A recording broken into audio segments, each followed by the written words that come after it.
నమస్కారం ETV news కి స్వాగతం ముందుగా ముఖ్యాంశాలు ఏడాదిలో 10 లక్షలకు పైగా నగదు జమయ్యే ఖాతాలపై ఐటీ శాఖ కన్ను క్రెడిట్ కార్డు చెల్లింపులు 1 లక్ష దాటినా వివరాలు ఇవ్వాలని బ్యాంకులకు సిబిడిటి ఆదేశం ఆంధ్రప్రదేశ్లో ఆకర్షణీయ నగరాల అభివృద్ధిలో భాగస్వామ్యానికి కెనడా ఆసక్తి 500 పడకల ఆసుపత్రి ఏర్పాటుకు యూకే సంస్థ సంసిద్ధత తెలంగాణలో జోనల్ వ్యవస్థపై నిర్ణయం ఆలస్యమయ్యే అవకాశం ప్రస్తుతానికి పాత పద్ధతిలోనే నియామకాలు త్వరలోనే గురుకులాల్లో పోస్టుల భర్తీకి ప్రకటన ఏడాదిలోగా తెలంగాణలోని 28 జిల్లాల్లో కొత్త కలెక్టరేట్లు నిర్మాణం డిజైన్లు ఖరారు చేసి టెండర్లు పిలవాలని కేసీఆర్ ఆదేశం అమెరికా 45వ అధ్యక్షుడిగా నేడు డొనాల్డ్ ట్రంప్ ప్రమాణ స్వీకారం వేడుకలకు హాజరు కానున్న 9 లక్షల మంది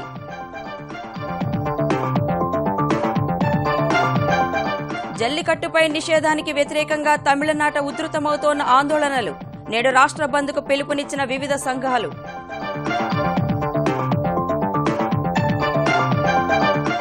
ఉత్కంఠభరిత కటక్ వన్డేలో ఇంగ్లండ్పై 15 పరుగుల తేడాతో భారత్ గెలుపు 2-0తో వన్డే సిరీస్ కైవసం యువరాజ్కు మ్యాన్ ఆఫ్ ద మ్యాచ్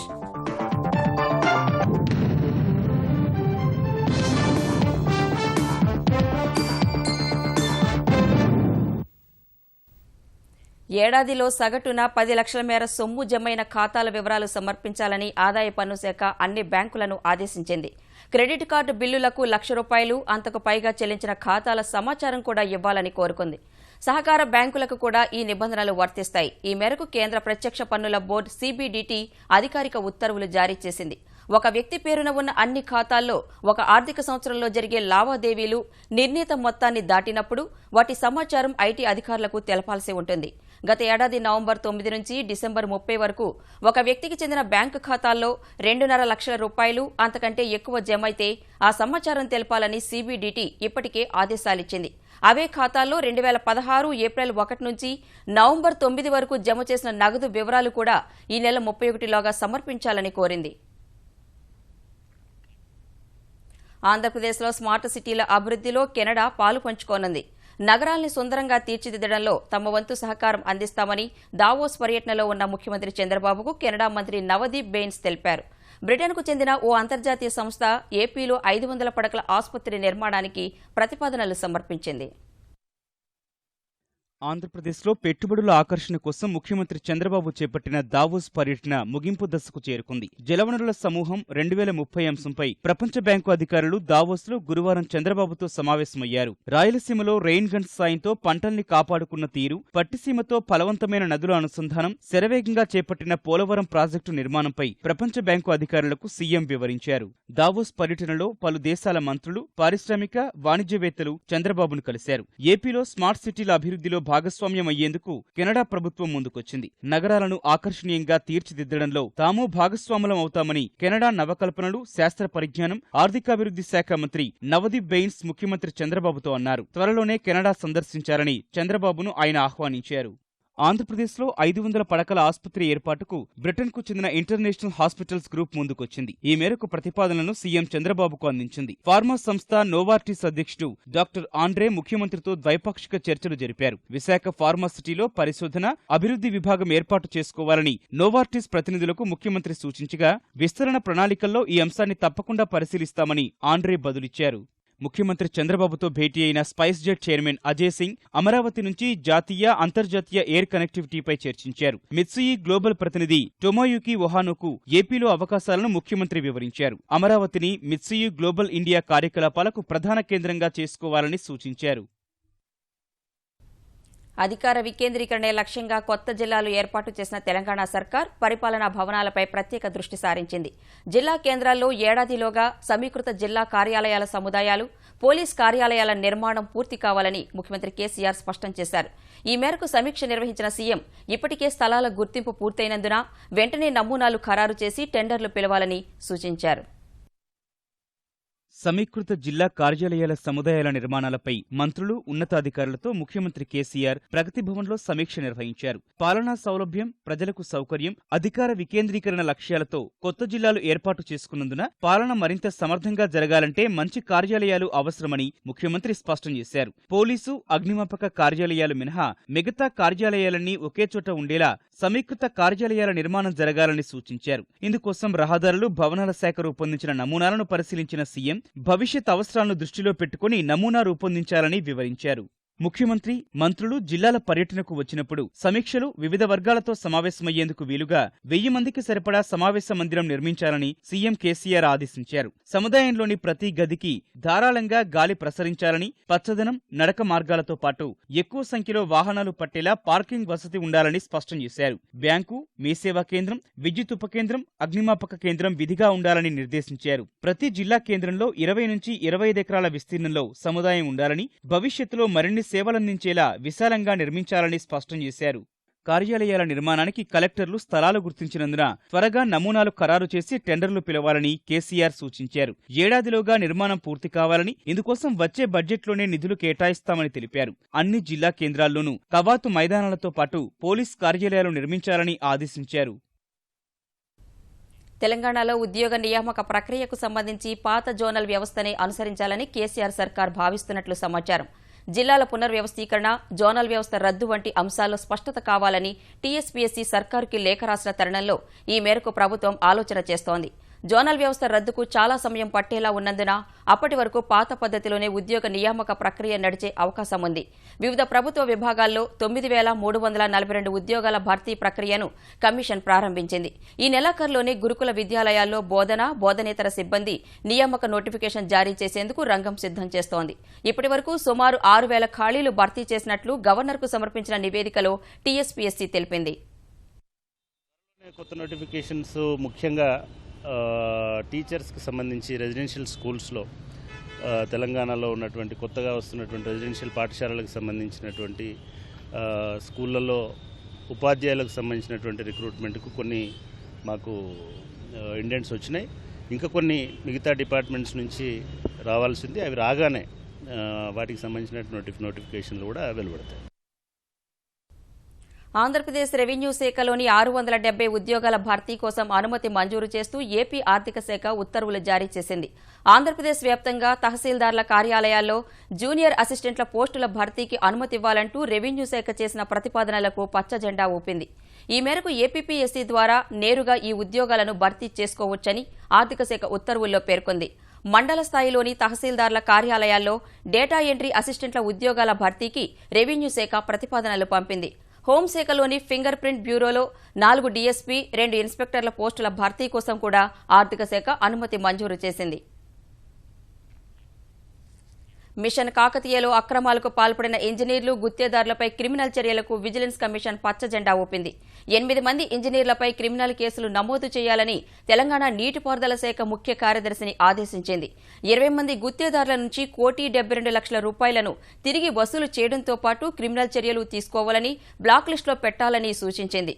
మొత్తం 26 పనుల్లో అక్రమాలు జరిగినట్లు గుర్తించిన విజిలెన్స్ కమిషన్ పరీక్షలు చేయకుండానే తప్పుడు ధృవీకరణ పత్రాలు ఇచ్చిన 2 ప్రయోగశాలలపై కూడా క్రిమినల్ కేసులు నమోదు చేయాలని నీటిపారుదల శాఖ ముఖ్య కార్యదర్శిని ఆదేశించింది. మిషన్ కాకతీయ మొదటి దశ పనుల్లో రాయపర్తి, పాలకుర్తి, తొర్రూరు, దేవరపుల, కొడకండ్ల ప్రాంతాల్లో అక్రమాలు జరిగినట్లు నిర్ధారించింది. మార్చి నెలాఖరు నాటికి తెలంగాణలో 7 జిల్లాలు బహిరంగ మల విసర్జన రహిత జిల్లాలుగా మారనున్నట్లు తెలంగాణ ప్రభుత్వ ప్రధాన కార్యదర్శి ఎస్పీ సింగ్ తెలిపారు.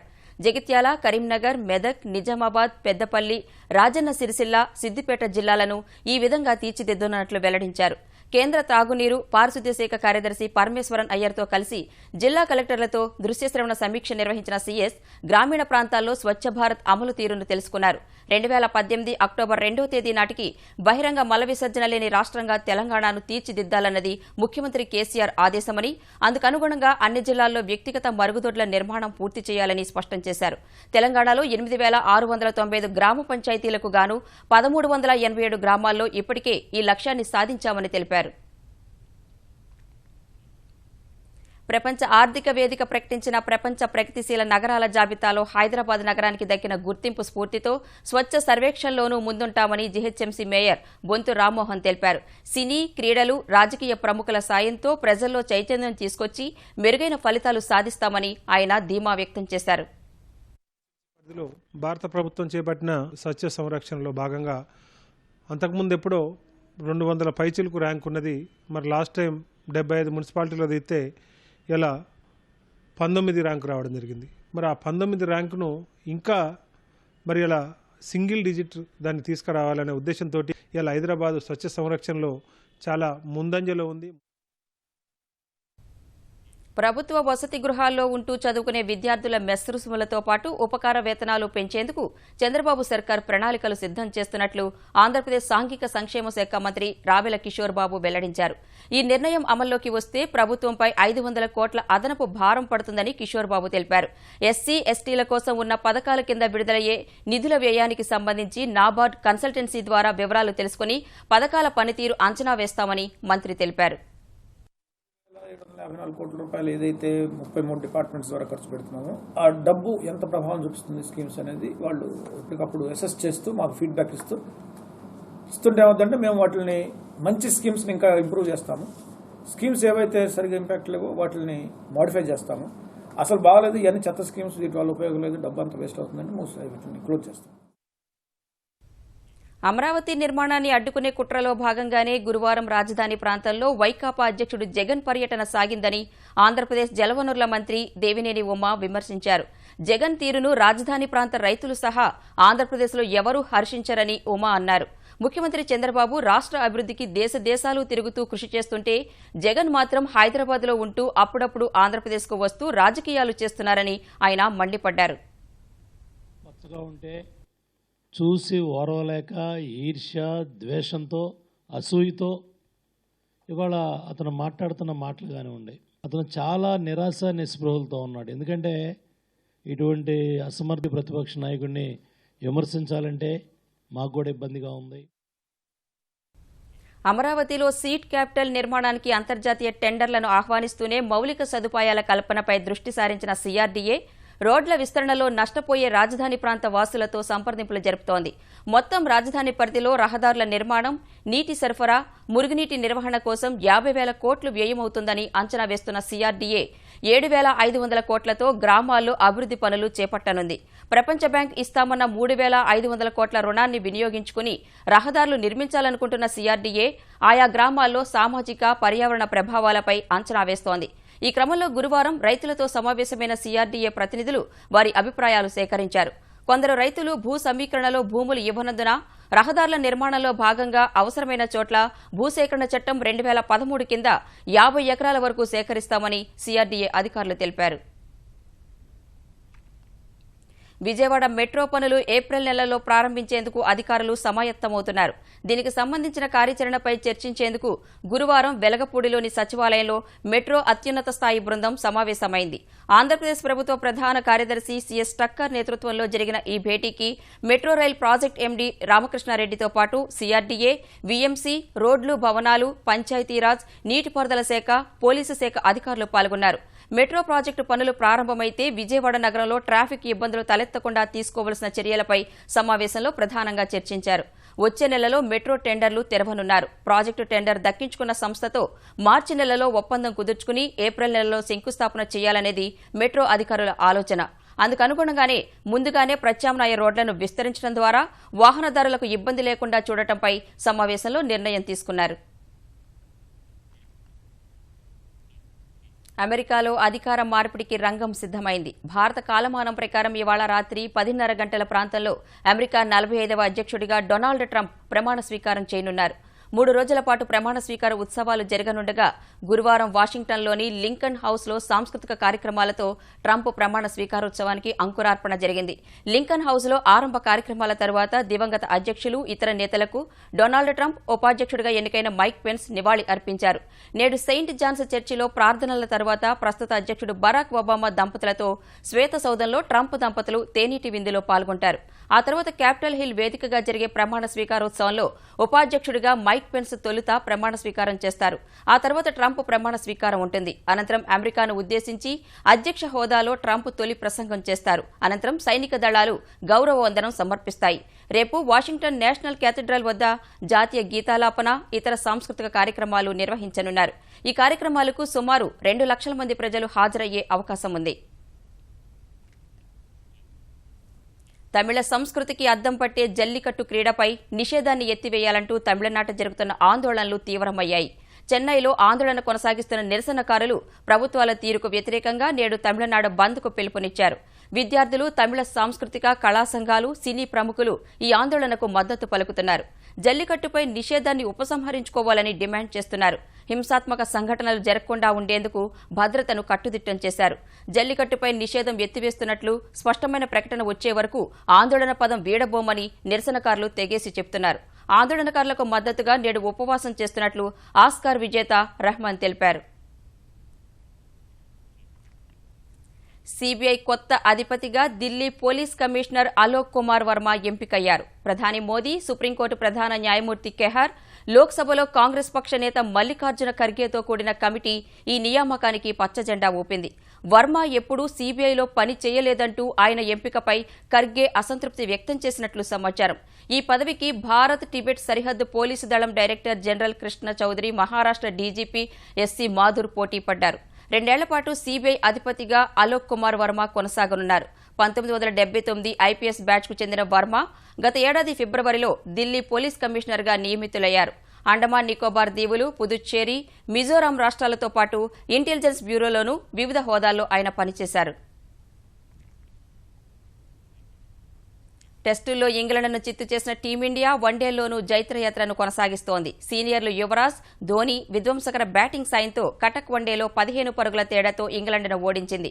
3 వన్డేల సిరీస్ను ఇంకా ఒక మ్యాచ్ మిగిలి ఉండగానే 2-0తో కైవసం చేసుకుంది. 150 పరుగులతో వన్డే కెరీర్లో అత్యుత్తమ వ్యక్తిగత స్కోర్ నమోదు చేసిన యువరాజ్కు man of the match award దక్కింది. సీనియర్ ఆటగాళ్లు యువరాజ్, మహేంద్ర సింగ్ ధోని అద్భుత శతకాల సాయంతో కటక్ వన్డేలో టీమిండియా 15 పరుగుల తేడాతో ఇంగ్లండ్ను ఓడించింది. తొలుత బ్యాటింగ్ చేసిన భారత్కు ఓపెనర్లు శిఖర్ ధవన్, కేఎల్ రాహుల్ శుభారంభం ఇవ్వడంలో మరోసారి విఫలమయ్యారు. వీరిద్దరూ వోక్స్ బౌలింగ్లో వెనుదిరిగారు. తొలి వన్డేలో శతకంతో చెలరేగిన కెప్టెన్ విరాట్ కోహ్లీని 8 పరుగుల వ్యక్తిగత స్కోరు వద్ద వోక్స్ పెవిలియన్కు పంపాడు. 25 పరుగులకే 3 వికెట్లు కోల్పోయి కష్టాల్లో ఉన్న దశలో యువరాజ్ సింగ్, మహేంద్ర సింగ్ ధోని భారత్ను ఆదుకున్నారు. తమ అనుభవాన్నంతా ఉపయోగించి భారీ శతకాలతో చెలరేగారు. ఇంగ్లాండ్ బౌలర్లపై భారీ షాట్లతో విరుచుకుపడ్డారు. వీరిద్దరూ 4వ వికెట్కు 256 పరుగుల రికార్డు భాగస్వామ్యం నెలకొల్పారు. అద్భుత ఆటతీరుతో అలరించిన యువరాజ్ వన్డేల్లో 14వ శతకాన్ని నమోదు చేశాడు. 2011 వరల్డ్ కప్ తర్వాత వన్డేల్లో యువరాజ్కు ఇదే తొలి సెంచరీ. తనదైన శైలిలో చెలరేగిన మహేంద్ర సింగ్ ధోని వన్డేల్లో 10వ శతకాన్ని సాధించాడు. 2013 తర్వాత వన్డేల్లో ధోనీకి ఇదే తొలి శతకం. 3 సిక్సర్లు, 21 ఫోర్లతో 127 బంతుల్లో 150 పరుగులు చేసిన యువరాజ్ సింగ్ వన్డే కెరియర్లో అత్యధిక వ్యక్తిగత స్కోరు నమోదు చేశాడు. 6 సిక్సర్లు, 10 ఫోర్లతో మహేంద్ర సింగ్ ధోని 122 బంతుల్లోనే 134 పరుగులు సాధించాడు. వీరిద్దరూ వెనుదిరిగాక చివర్లో కేదార్ జాదవ్, పాండ్యా, రవీంద్ర జడేజా ధాటిగా ఆడి స్కోరు వేగాన్ని కొనసాగించారు. 50 ఓవర్లలో 6 వికెట్ల నష్టానికి భారత జట్టు 381 పరుగుల భారీ స్కోరు సాధించింది. ఇంగ్లాండ్ బౌలర్లలో వోక్స్ కు 4 వికెట్లు దక్కగా ప్లంకెట్ 2 వికెట్లు తీశాడు. Strokes away nicely to long off, picks up another single, takes him to 150. భారీ లక్ష్య ఛేదనలో ఇంగ్లాండ్ చివరి వరకు పోరాడింది. 28 పరుగులకే ఓపెనర్ హేల్స్ వికెట్ కోల్పోయినా మరో ఓపెనర్ జాసన్ రాయ్, రూట్ అర్ధశతకాలతో అలరించారు. 2వ వికెట్ కు 100 పరుగులు జోడించారు. 54 పరుగుల వ్యక్తిగత స్కోరు వద్ద రూట్ ను అశ్విన్ పెవిలియన్ కు పంపగా 82 పరుగులు చేసిన రాయ్ ను జడేజా అవుట్ చేశాడు. ఆ తర్వాత స్టోక్స్, బట్లర్, అశ్విన్ బౌలింగ్ లో వెనుదిరిగారు. ఆ దశలో ఇంగ్లాండ్ కెప్టెన్ ఇయాన్ మోర్గాన్ చూడచక్కని ఇన్నింగ్స్ తో అలరించాడు. పరుగుల వరద పారిస్తూ మ్యాచ్ ను ఆసక్తికరంగా మార్చాడు. అలీతో కలిసి 6వ వికెట్ కు 93 పరుగులు జోడించాడు. 55 పరుగులు చేసిన అలీని పేసర్ భువనేశ్వర్ కుమార్ పెవిలియన్ కు పంపాడు. 81 బంతుల్లో 102 పరుగులు చేసిన మోర్గాన్ 49వ ఓవర్లో రనౌట్ కావడంతో ఇంగ్లాండ్ ఆశలు సన్నగిల్లాయి. చివరి ఓవర్లో విజయానికి 22 పరుగులు చేయాల్సి ఉండగా 6 పరుగులు మాత్రమే ఇంగ్లాండ్ సాధించగలిగింది. 8 వికెట్ల నష్టానికి 366 పరుగుల వద్ద ఇంగ్లాండ్ ఇన్నింగ్స్ ముగిసింది. 15 పరుగుల తేడాతో గెలుపొందిన కోహ్లీ సేన ఇంకా ఒక మ్యాచ్ మిగిలి ఉండగానే 3 వన్డేల సిరీస్ ను 2-0తో సొంతం చేసుకుంది. 150 పరుగులతో సత్తా చాటి జట్టు విజయంలో కీలక పాత్ర పోషించిన యువరాజ్ సింగ్ కు man of the match award దక్కింది. ఇరు జట్ల మధ్య చివరి వన్డే ఈ నెల 22న కోల్కతాలో జరగనుంది. ఈటీవీ న్యూస్ సమాప్తం. నమస్కారం.